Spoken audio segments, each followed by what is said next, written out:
உங்கள் குடும்ப வாழ்வில் சாத்தான் எவ்வளவு பிரச்சனைகளையும் போராட்டங்களையும் கொண்டு வந்தாலும் சோர்ந்து போகாதீருங்கள். உடனே தேவனுக்கு தெரியப்படுத்துங்கள். உலக வாழ்வில் தேவன் உங்களுக்கு கொடுத்த மிகப்பெரிய ஆசீர்வாதம் குடும்பம். கர்த்தருடைய பரிபூரணமான ஆசீர்வாதங்களை காணக்கூடிய மிக முக்கியமான இடம் குடும்பம்தான். இக்கடைசி நாட்களில் சத்துரு தனக்கு கொஞ்ச நாட்கள் தான் உண்டு என அறிந்து தந்திரமாக அநேக குடும்பங்களை உடைத்து கொண்டிருக்கிறான் என்பதை நாம் அறிவோம். அவனுடைய தந்திரங்களை எதிர்த்து போராடுகிற முதல் ஆயுதம் வசனம். இரண்டாவது ஆயுதம் ஜெபம். ஜெபத்தோடு இச்செய்தியை கேளுங்கள். கர்த்தர் உங்கள் குடும்ப வாழ்க்கையை ஆசீர்வதிப்பார். அவனுடைய தந்திரங்கள் நமக்கு தெரியாதவைகள் அல்லவோ. 2 கொரிந்தியர் 2:11. புத்தியுள்ள ஸ்திரீ தன் வீட்டை கட்டுகிறாள், புத்தியில்லாத ஸ்திரீயோ தன் கைகளினால் அதை இடித்து போடுகிறாள். நீதிமொழிகள் 14:1. சௌந்தரியம் வஞ்சனையுள்ளது, அழகும் வீண். கர்த்தருக்கு பயப்படுகிற ஸ்திரீயே புகழப்படுவாள். நீதிமொழிகள் 31:30. உங்களுடைய குடும்ப வாழ்க்கை வெற்றிகரமாக அமைவதற்கு முதல் படி கர்த்தருக்கு பயப்படுகிற பயம்தான். ஒவ்வொரு சின்ன காரியத்திலும் ஆண்டவரை உங்களுக்கு முன்பாக நிறுத்தி அவருடைய விருப்பத்தை நிறைவேற்ற முயற்சி பண்ணுங்கள். அவரிடத்தில் அனைத்து காரியங்களுக்காகவும் விசாரியுங்கள். கர்த்தர் உணர்த்துகிறதை நிறைவேற்ற ஆர்வம் கொள்ளுங்கள். இதுவே கர்த்தருக்கு பயப்படும் பயம்.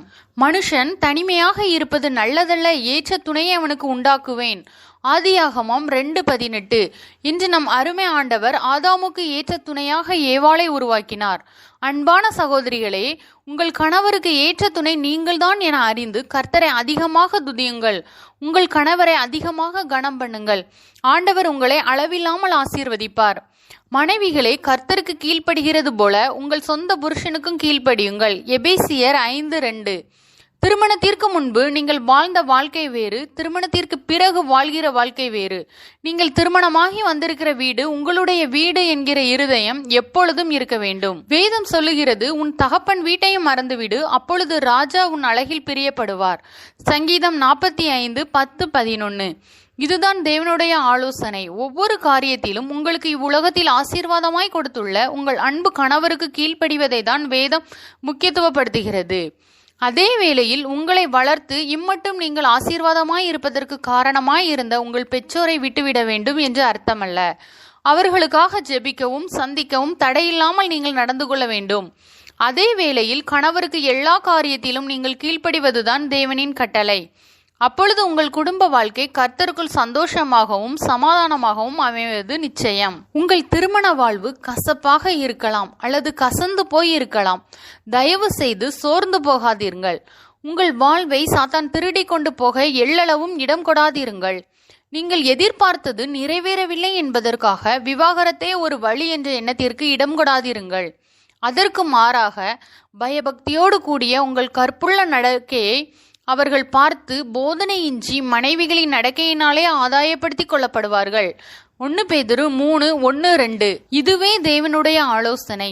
மேலும் இவ்வாறு நீங்கள் நடந்து கொள்ளும் போது அவன் புருஷனின் இதயம் அவளை நம்பும். நீதிமொழிகள் 31:1 என்ற வசனம் உங்கள் வாழ்வில் நிறைவேறும். ஆகவே உங்கள் நடத்தையை கர்த்தருக்குள் கீழ்ப்படுத்துங்கள். செம்மையான குடும்ப வாழ்வு அமைவது நிச்சயம்.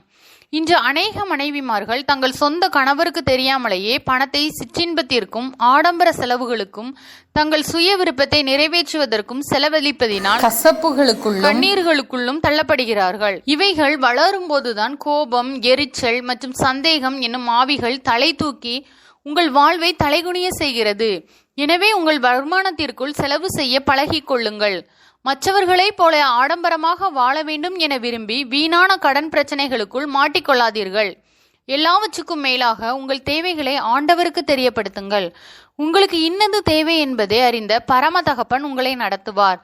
ஜெபியுங்கள். ஜெபமே ஜீவன், ஜெபமே ஜெயம் என்பதுதான் ஆண்டவர் நமக்கு கொடுத்த மாறாத வாக்குகள்.